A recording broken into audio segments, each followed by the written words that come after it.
বর্তমান সময় অত্যন্ত কঠিন সময়, ঠিক কিনা বলেন?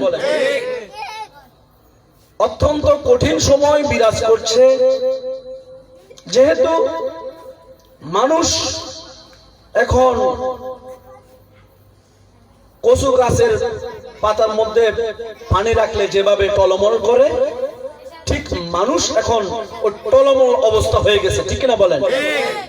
আবার আরেক দিকে দৃষ্টিকোণ করলে দেখা যায় হাতের তালুর মধ্যে আগুনের কয়লা রাখাটা যেভাবে অসম্ভব, এখন মানুষের ঈমান রাখাটাও কি হয়ে গেছে? অসম্ভব হয়ে গেছে না? এই হুজুর বলে এক কথা, ওই হুজুর বলে এক কথা, হ্যাঁ, এক হুজুর আরেক হুজুরের গালি দেয়, দেয় কি দেয় না? ইউটিউব খুললে দেখা যায় না, ফেসবুক খুললে দেখা যায় না? এক আলেম আর এক আলেমের বিরুদ্ধে এখন সমালোচনা শুরু হয়েছে। তাহলে সাধারণ মানুষ কি জানবে, কি শিখবে? মানুষ এখন দিশেহারা, ঠিক কিনা বলেন? আলেমে আলেমে দ্বন্দ্ব, মধ্যখানে মানুষ দিশেহারা হয়ে গেছে।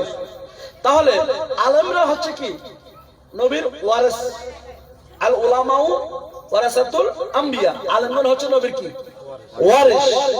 যেখানে আলেমরা আলেমের পিছনে ক্রিটিসাইজ করছে, সেখানে মধ্যখানে সাধারণ মানুষগুলো কই যাবে?